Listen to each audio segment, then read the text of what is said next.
Essays on the Gita. Second Series, Part 2, The Supreme Secret. Chapter 19, The Gunas, Mind, and Works. The Gita has not yet completed its analysis of action in the light of this fundamental idea of the three gunas and the transcendence of them by a self-exceeding culmination of the highest sattvic discipline. Faith, Shraddha, the will to believe and to be, know, live, and enact the truth that we have seen, is the principal factor, the indispensable force behind a self-developing action, most of all behind the growth of the soul by works into its full spiritual stature. But there are also the mental powers, the instruments and the conditions which help to constitute the momentum, direction, and character of the activity, and are therefore of importance for a full understanding of this psychological discipline. The Gita enters into a summary psychological analysis of these things before it proceeds to its great finale, the culmination of all it teaches, the highest secret, which is that of a spiritual exceeding of all dharmas, a divine transcendence. And we have to follow it in its brief descriptions summarily, expanding just enough to seize fully the main idea. For these are secondary things, but yet each of great consequence in its own place and for its own purpose. It is their action cast in the type of the gunas that we have to bring out from the brief descriptions in the text. The nature of the culmination of any or each of them beyond the gunas will automatically follow from the character of the general transcendence. This part of the subject is introduced by a last question of Arjuna regarding the principle of sannyasa and the principle of tyaga and their difference. The frequent harping, the reiterated emphasis of the Gita on this crucial distinction has been amply justified by the subsequent history of the later Indian mind, its constant confusion of these two very different things, and its strong bent towards belittling any activity of the kind taught by the Gita as at best only a preliminary to the supreme inaction of sannyasa.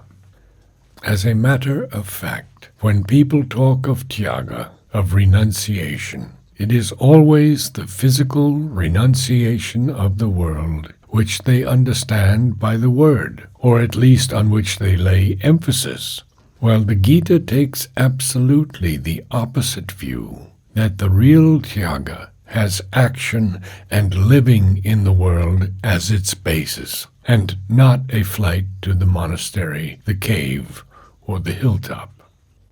The real tyaga is action with a renunciation of desire, and that too is the real sannyasa.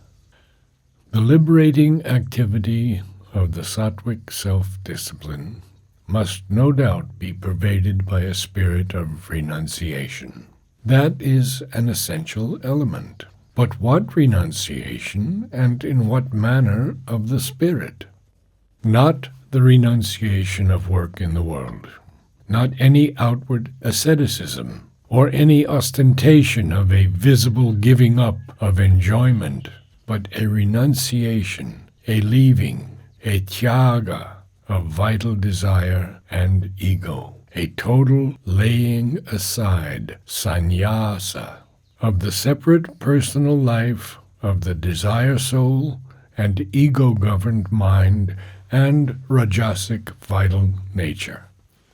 That is the true condition for entering into the heights of yoga, whether through the impersonal self and Brahmic oneness, or through universal Vasudeva, or inwardly into the supreme Purushottama. More conventionally taken, sannyasa, in the standing terminology of the sages, means the physical depositing or laying aside of desirable actions. Tyaga, this is the Gita's distinction, is the name given by the wise to a mental and spiritual renunciation, an entire abandonment of all attached clinging to the fruits of our works, to the action itself, or to its personal initiation or rajasic impulse. In that sense, tyaga, not sannyasa, is the better way. It is not the desirable actions that must be laid aside, but the desire which gives them that character has to be put away from us. The fruit of the action may come in the dispensation of the Master of Works, but there is to be no egoistic demand for that as a reward and condition of doing works. Or the fruit may not at all come, and still the work has to be performed as the thing to be done. Kartavyam karma, the thing which the Master within demands of us. The success, the failure, are in his hands, and he will regulate them according to his omniscient will and inscrutable purpose. Action, all action, has indeed to be given up in the end, not physically by abstention, by immobility, by inertia, but spiritually to the Master of our being, by whose power alone can any action be accomplished. There has to be a renunciation of the false idea of ourselves as the doer, for in reality it is the universal Shakti that works through our personality and our ego. The spiritual transference of all our works to the Master and his Shakti is the real sannyasa in the teaching of the Gita. The question still arises, what works are to be done? Those even who stand for a final physical renunciation are not at one in this difficult matter. Some would have it that all works must be excised from our life, as if that were possible. But it is not possible so long as we are in the body and alive. Nor can salvation consist in reducing our active selves by trance to the lifeless immobility of the clod and the pebble. The silence of samadhi does not abrogate the difficulty, for as soon as the breath comes again into the body, we are once more in action, and have toppled down from the heights of this salvation by spiritual slumber. But the true salvation, the release by an inner renunciation of the ego and union with the Purushottama, remains steady in whatever state, persists in this world, or out of it, or in whatever world, or out of all world, is self-existent, sarvata vartamanopi, and does not depend upon inaction or action. What then are the actions to be done? The thoroughgoing ascetic answer, not noted by the Gita, it was perhaps not altogether current at the time, might be that solely begging, eating, and meditation are to be permitted among voluntary activities, and otherwise only the necessary actions of the body. But the more liberal and comprehensive solution was evidently to continue the three most sattvic activities: sacrifice, giving, and ascesis. And these certainly ought to be done, says the Gita, for they purify the wise. But more generally, and understanding these three things in their widest sense, it is the rightly regulated action, niyatam karma, that has to be done. Action regulated by the Shastra, the science and art of right knowledge, right works, right living, or regulated by the essential nature, swabhavanyatam karma, or, finally, and best of all, regulated by the will of the divine within and above us. The last is the true and only action of the liberated man, muktasya karma. To renounce these works is not a right movement. The Gita lays that down plainly and trenchantly in the end. Niyatasya tu sannyasa karmano no papadyate. To renounce them from an ignorant confidence in the sufficiency of that withdrawal for the true liberation is a tamasic renunciation. The gunas follow us, we see, into the renunciation of works as well as into works. A renunciation with attachment to inaction, sango akarmani, would be equally a tamasic withdrawal. And to give them up because they bring sorrow or are a trouble to the flesh and a weariness to the mind, or in the feeling that all is vanity and vexation of spirit, is a rajasic renunciation and does not bring the high spiritual fruit. That, too, is not the true tyaga. It is a result of intellectual pessimism or vital weariness. It has its roots in ego. No freedom can come from a renunciation governed by this self-regarding principle. The sattvic principle of renunciation is to withdraw not from action, but from the personal demand, the ego factor behind it. It is to do works not dictated by desire, but by the law of right living, or by the essential nature, its knowledge, its ideal, its faith in itself, and the truth it sees, its shraddha. Or else, on a higher spiritual plane, they are dictated by the will of the master and done with the mind in yoga, without any personal attachment either to the action or to the fruit of the action. There must be a complete renunciation of all desire, and of all self-regarding egoistic choice and impulse, and finally of that much subtler egoism of the will, which either says, the work is mine, I am the doer, or even, the work is God's, but I am the doer.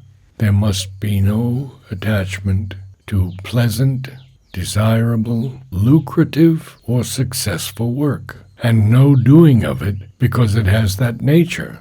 But that kind of work too has to be done totally, selflessly, with the assent of the spirit, when it is the action demanded from above and from within us. Kartavyam karma. There must be no aversion to unpleasant, undesirable, or ungratifying action or work that brings, or is likely to bring with it, suffering, danger, harsh conditions, inauspicious consequences. For that too has to be accepted totally, selflessly, with a deep understanding of its need and meaning, when it is the work that should be done. Kartavyam karma. The wise man puts away the shrinkings and hesitations of the desire soul, and the doubts of the ordinary human intelligence, that measure by little personal, conventional, or otherwise limited standards. He follows in the light of the full sattvic mind, and with the power of an inner renunciation, lifting the soul to impersonality, towards God, towards the universal and eternal, the highest ideal law of his nature, or the will of the master of works in his secret spirit.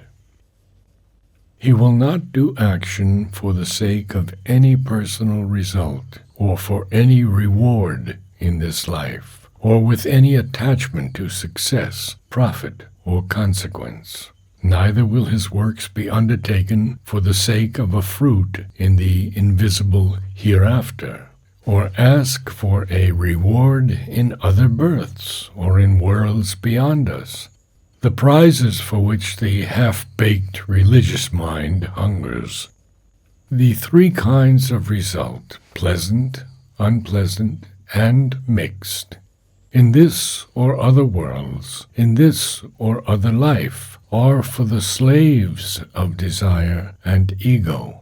These things do not cling to the free spirit. The liberated worker who has given up his works by the inner sannyasa to a greater power is free from karma. Action he will do, for some kind of action, less or more, small or great, is inevitable, natural, right for the embodied soul. Action is part of the divine law of living. It is the high dynamics of the spirit.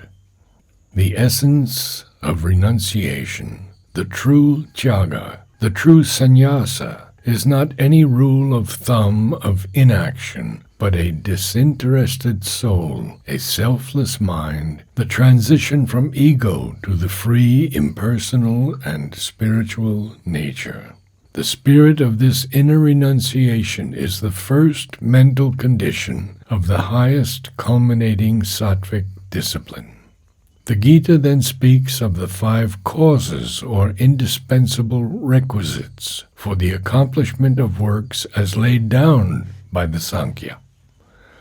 These 5 are, first, the frame of body, life, and mind, which are the basis or standing ground of the soul in nature, adhistatthana. Next, the doer, karta. Third, the various instrumentation of nature, karana. Fourth, the many kinds of effort which make up the force of action, chesta. And last, fate, daivam.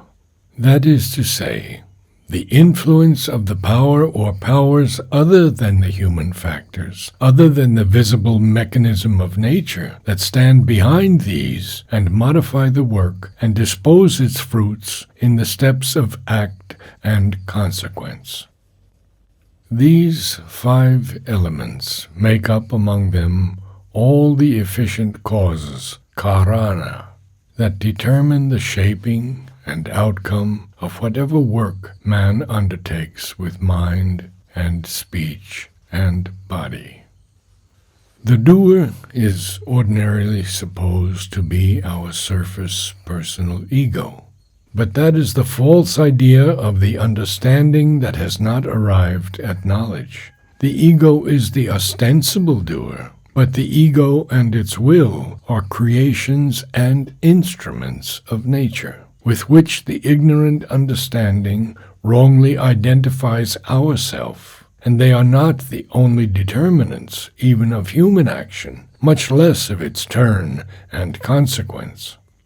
When we are liberated from the ego, our real self behind comes forward, impersonal and universal, and it sees in its self-vision of unity with the universal spirit, universal nature, as the doer of the work, and the divine will behind as the master of universal nature. Only so long as we have not this knowledge are we bound by the character of the ego and its will as the doer, and do good and evil and have the satisfaction of our tamasic, rajasic, or sattvic nature. But once we live in this greater knowledge, the character and consequences of the work can make no difference to the freedom of the spirit. The work may be outwardly a terrible action, like this great battle and slaughter of Kurukshetra. But although the liberated man takes his part in the struggle, and though he slay all these peoples, he slays no man, and he is not bound by his work, because the work is that of the Master of the worlds, and it is he who has already slain in his hidden, omnipotent will all these armies. This work of destruction was needed that humanity might move forward to another creation and a new purpose, might get rid, as in a fire, of its past karma of unrighteousness and oppression and injustice, and move towards a kingdom of the Dharma. The liberated man does all his appointed work as the living instrument, one in spirit with the universal spirit. And knowing that all this must be, and looking beyond the outward appearance, he acts not for self, but for God and man, and the human and cosmic order. The cosmic order comes into question because the triumph of the Asura in humanity means to that extent the triumph of the Asura in the balance of the world forces. Not in fact himself acting, but conscious of the presence and power of the divine force in his deeds and their issue. He knows that the Supreme Shakti is doing in his mental, vital, and physical body, adhisthana, as the sole doer, the thing appointed by a fate which is in truth not fate, not a mechanical dispensation, but the wise and all-seeing will that is at work behind human karma.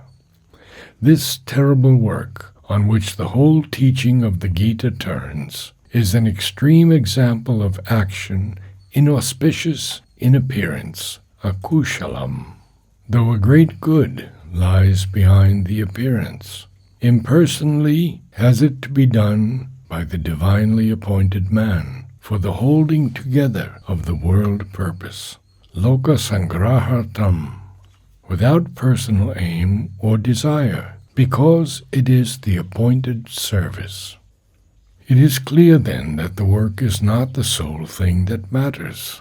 The knowledge in which we do works makes an immense spiritual difference.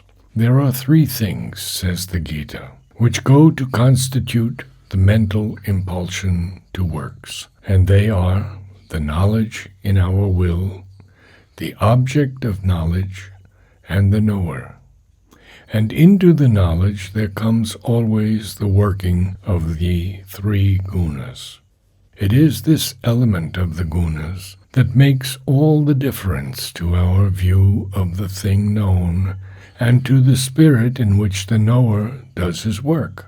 The tamasic, ignorant knowledge is a small and narrow, a lazy or dully obstinate way of looking at things, which has no eye for the real nature of the world or of the thing done, or its field, or the act, or its conditions.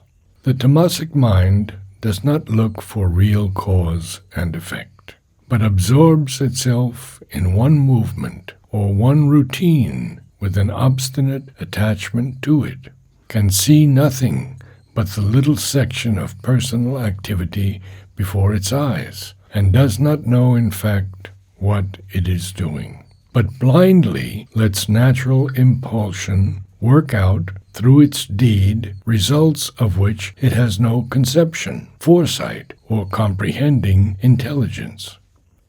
The Rajasic knowledge is that which sees the multiplicity of things only in their separateness and variety of operation in all these existences, and is unable to discover a true principle of unity, or rightly coordinate its will and action, but follows the bent of ego and desire, the activity of its many-branching egoistic will and various and mixed motive in response to the solicitation of internal and environing impulsions and forces. This knowing is a jumble of sections of knowledge, often inconsistent knowledge, put forcefully together by the mind in order to make some kind of pathway through the confusion of our half-knowledge and half-ignorance. Or else it is a restless, kinetic, multiple action, with no firm governing higher ideal, and self-possessed law of true light and power within it. The sattvic knowledge, on the contrary, sees existence as one indivisible whole in all these divisions, one imperishable being in all becomings. It masters the principle of its action and the relation of the particular action to the total purpose of existence. It puts in the right place each step of the complete process. At the highest top of knowledge, this seeing becomes the knowledge of the one spirit in the world, one in all these many existences, of the one master of all works, of the forces of cosmos as expressions of the Godhead, and of the work itself as the operation of his supreme will and wisdom in man and his life and essential nature. The personal will has to come to be entirely conscious, illumined, spiritually awake, and it lives and works in the One, obeys more and more perfectly his supreme mandate, and grows more and more a faultless instrument of his light and power in the human person. The supreme liberated action arrives through this culmination of the sattvic knowledge. There are again three things: the doer, the instrument, and the work done, that hold the action together and make it possible. And here again it is the difference of the gunas that determines the character of each of these elements. The sattvic mind that seeks always for a right harmony and right knowledge is the governing instrument of the sattvic man and moves all the rest of the machine. An egoistic will of desire, supported by the desire soul, is the dominant instrument of the rajasic worker. An ignorant instinct, or the unlightened impulsion of the physical mind, and the crude vital nature, is the chief instrumental force of the tamasic doer of action. The instrument of the liberated man is a greater spiritual light and power, far higher than the highest sattvic intelligence, and it works in him by an enveloping descent from a supraphysical center, and uses as a clear channel of its force a purified and receptive mind, life, and body. Tamasic action is that done with a confused, deluded, and ignorant mind, in mechanical obedience to the instincts, impulsions, and unseeing ideas, without regarding the strength or capacity or the waste and loss of blind, misapplied effort, or the antecedent and consequence and right conditions of the impulse, effort, or labor. Rajasic action is that which a man undertakes under the dominion of desire, with his eyes fixed on the work and its hoped-for fruit and nothing else, or with an egoistic sense of his own personality in the action. And it is done with inordinate effort, with a passionate labor, with a great heaving and straining of the personal will to get at the object of its desire. Sattvic action is that which a man does calmly in the clear light of reason and knowledge, and with an impersonal sense of right or duty or the demand of an ideal, as the thing that ought to be done, whatever may be the result to himself in this world or another. A work performed without attachment, without liking or disliking for its spur or its drag, for the sole satisfaction of his reason and sense of right, of the lucid intelligence and the enlightened will, and the pure, disinterested mind, and the high, contented spirit. At the line of culmination of sattva, it will be transformed and become a highest impersonal action, dictated by the spirit within us, and no longer by the intelligence, an action moved by the highest law of the nature, free from the lower ego and its light or heavy baggage, and from limitation, even by best opinion, noblest desire, purest personal will, or loftiest mental ideal. There will be none of these impedimenta. In their place there will stand a clear spiritual self-knowledge and illumination, and an imperative, intimate sense of an infallible power that acts, and of the work to be done for the world and for the world's master. The tamasic doer of action is one who does not put himself really into the work, but acts with a mechanical mind, or obeys the most vulgar thought of the herd, follows the common routine, or is wedded to a blind error and prejudice. He is obstinate in stupidity, stubborn in error, and takes a foolish pride in his ignorant doing. A narrow and evasive cunning replaces true intelligence.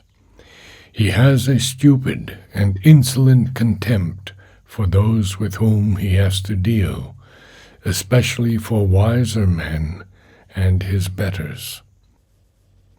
A dull laziness, slowness, procrastination, looseness, want of vigor, or of sincerity mark his action.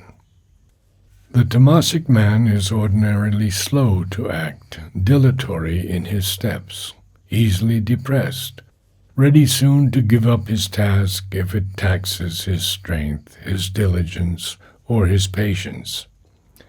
The rajasic doer of action, on the contrary, is one eagerly attached to the work, bent on its rapid completion, passionately desirous of fruit and reward and consequence, greedy of heart, impure of mind, often violent and cruel and brutal in the means he uses. He cares little whom he injures or how much he injures others, so long as he gets what he wants, satisfies his passions and will, vindicates the claims of his ego. He is full of an incontinent joy in success and bitterly grieved and stricken by failure.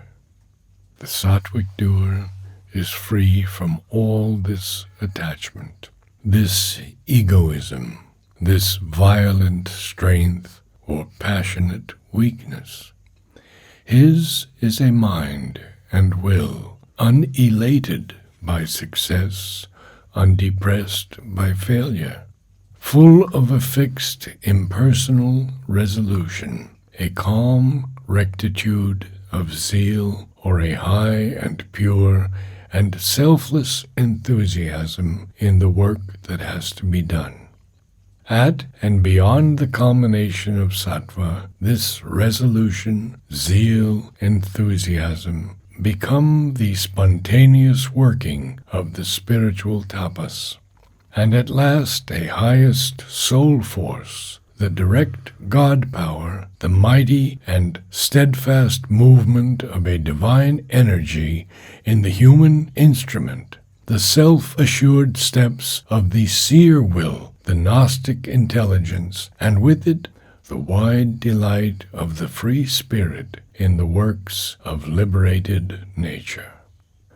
The reason, armed with the intelligent will, works in man, in whatever manner or measure he may possess these human gifts, and it is accordingly right or perverted, clouded or luminous, narrow and small, or large and wide, like the mind of its possessor.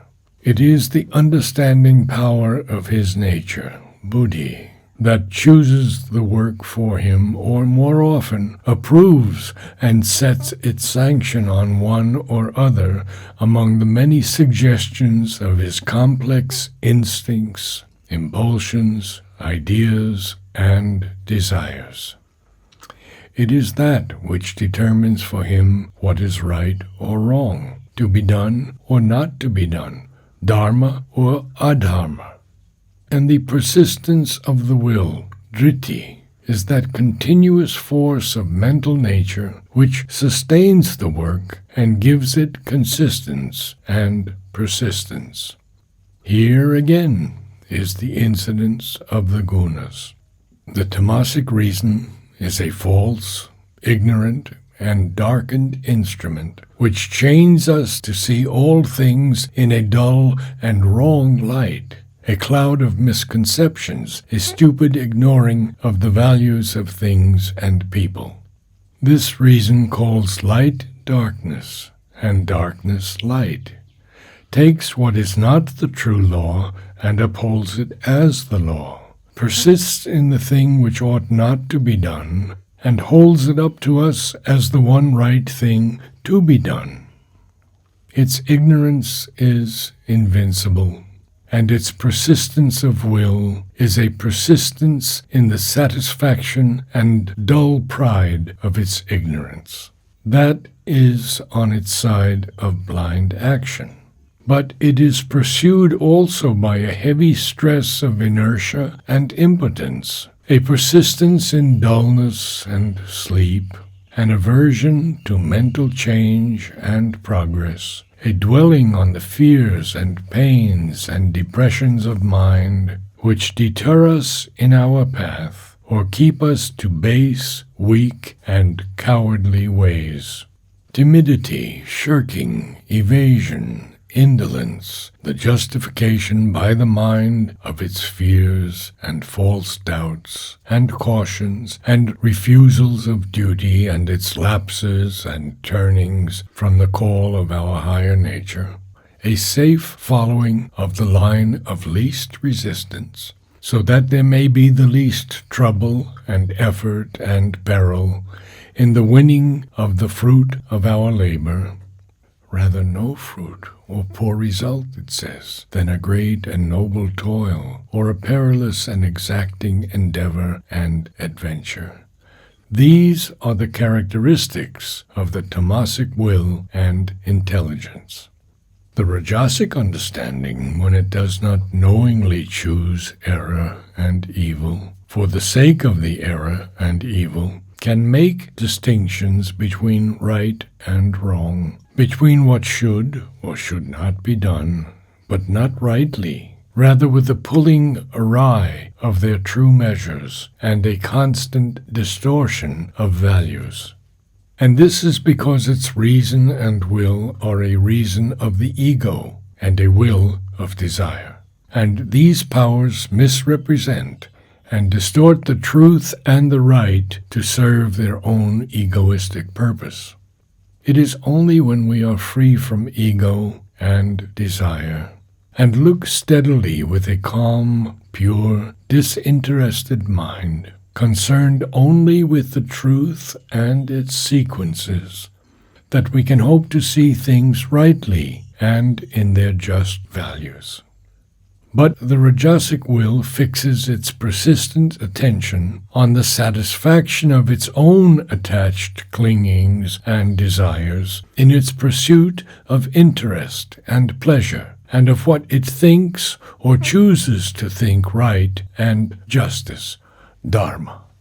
Always it is apt to put on these things the construction which will most flatter and justify its desires, and to uphold as right or legitimate the means which will best help it to get the coveted fruits of its work and endeavor.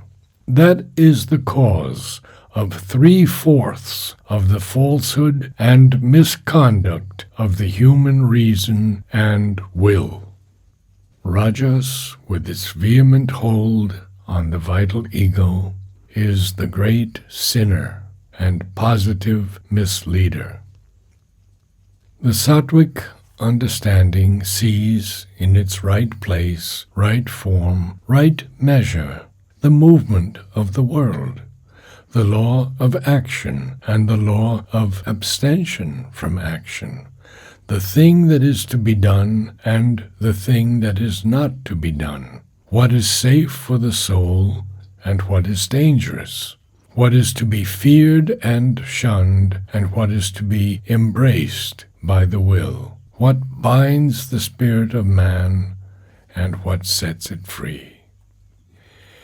These are the things that it follows or avoids by the persistence of its conscious will, according to the degree of its light and the stage of evolution it has reached in its upward ascent to the highest self and spirit. The culmination of this sattvic intelligence is found by a high persistence of the aspiring buddhi, when it is settled on what is beyond the ordinary reason and mental will, pointed to the summits, turned to a steady control of the senses and the life, and a union by yoga with man's highest self, the universal divine, the transcendent spirit. It is there that, arriving through the sattvic guna, one can pass beyond the gunas, can climb beyond the limitations of the mind and its will and intelligence, and sattva itself disappear into that which is above the gunas and beyond this instrumental nature. There the soul is enshrined in light and enthroned in firm union with the self and spirit and Godhead. Arrived upon that summit, we can leave the highest to guide nature in our members in the free spontaneity of a divine action. For there is no wrong or confused working, no element of error or impotence to obscure or distort the luminous perfection and power of the Spirit. All these lower conditions, laws, dharmas, cease to have any hold on us.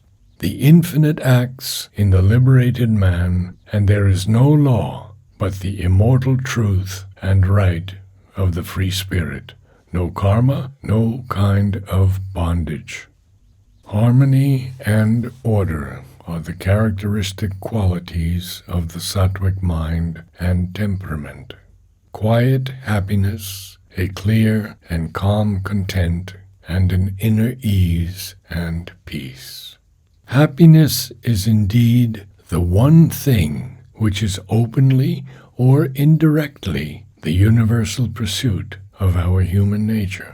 Happiness, or its suggestion, or some counterfeit of it, some pleasure, some enjoyment, some satisfaction of the mind, the will, the passions, or the body.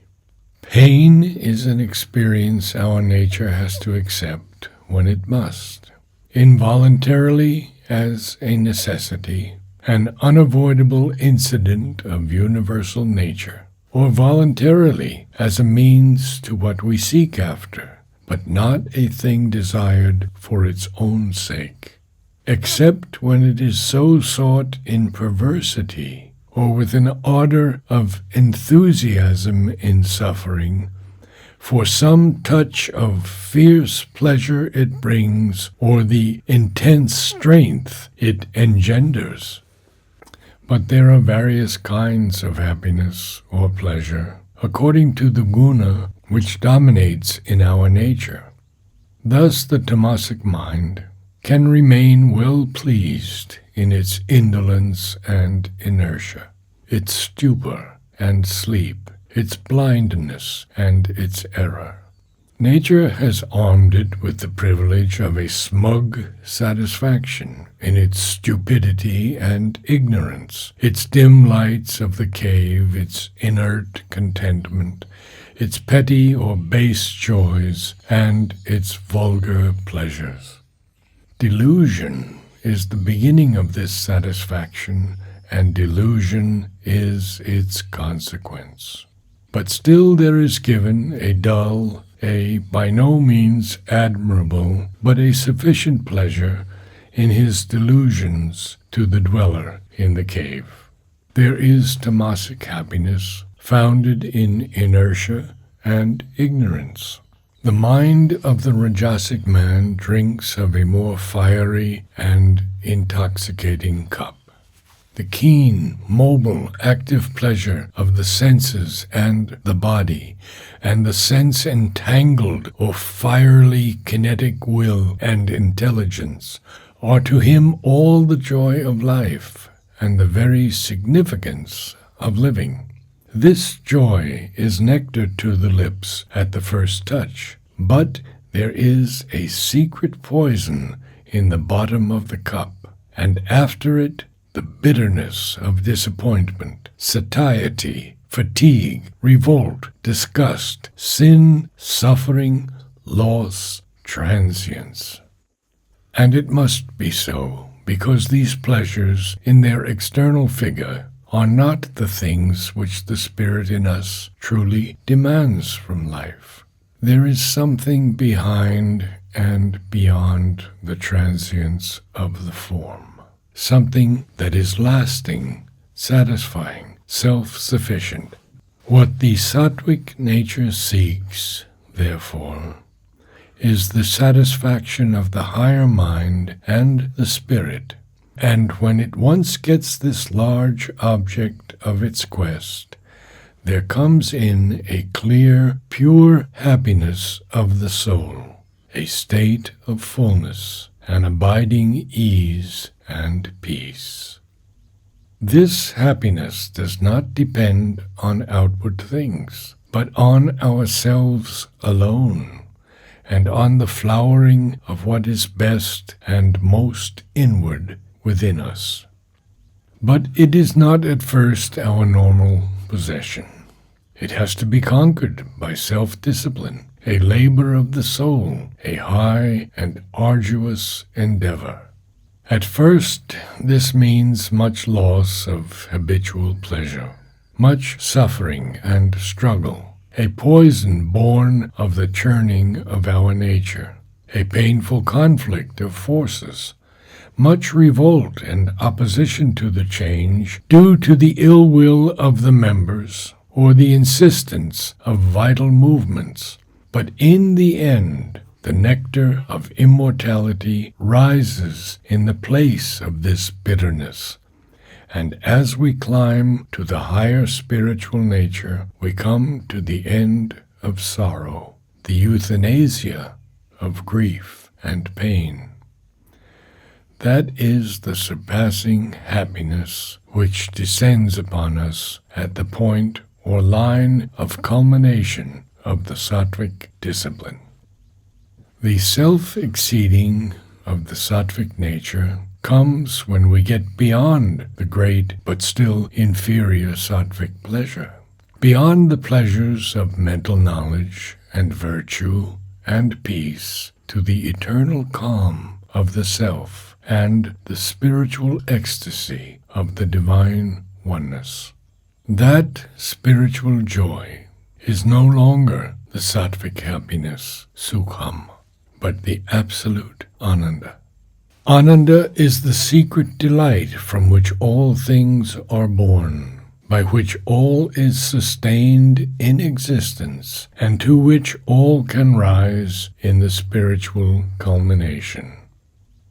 Only then can it be possessed, when the liberated man, free from ego and its desires, lives at last one with his highest self, one with all beings, and one with God, in an absolute bliss of the spirit.